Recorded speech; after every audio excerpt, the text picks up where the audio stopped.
Jonathan l'empereur, chef cuisinier, et Madeleine Green, fleuriste, échangent leur téléphone portable par erreur dans un aéroport. À partir de ce moment, une curiosité malsaine les pousse à s'immerger mutuellement l'un dans l'univers de l'autre. Ainsi, ils découvrent les fantômes et les mystères de leur vie respective. Et ils se mettent en tête de résoudre les équations difficiles qui s'y posent.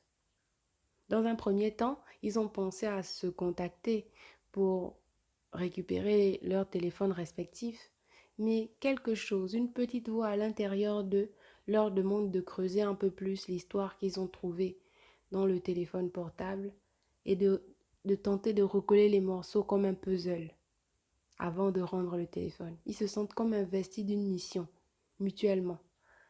Et c'est ainsi que Madeleine se plonge dans la vie de Jonathan l'empereur et découvre que c'est un chef cuisinier étoilé, très connu dans le monde entier, qui est tombé en disgrâce car il a découvert que sa femme le trompait. Elle décide donc d'enquêter dans cette histoire et de découvrir qu'en réalité, c'était bien plus compliqué qu'il n'y paraissait.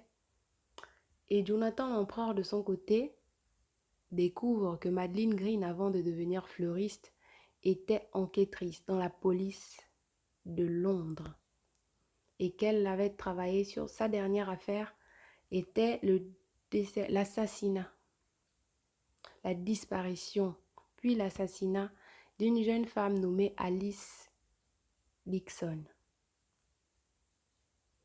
Ainsi, Jonathan l'empereur se met aussi en tête de régler cette question épineuse.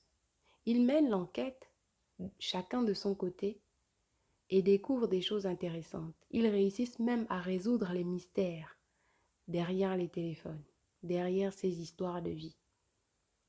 C'est ainsi que Madeleine découvre que la femme de Jonathan ne l'avait pas trompé, tout simplement comme lui l'avait toujours pensé depuis toutes ces années, mais qu'elle avait été victime d'une machination dont elle devait se sortir et elle avait dû mentir pour se tirer d'affaire.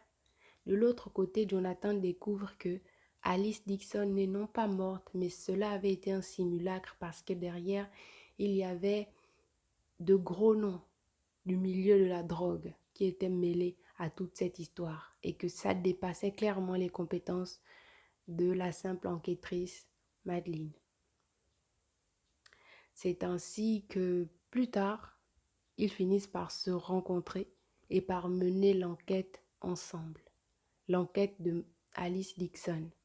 Ils découvrent qu'elle est vivante et qu'à un moment donné, elle se retrouve même réellement en danger et décident de la sauver. Ce qu'ils réussissent à faire. Et le roman se termine sur une Madeleine et un Jonathan qui décident de se donner la main pour affronter la vie ensemble.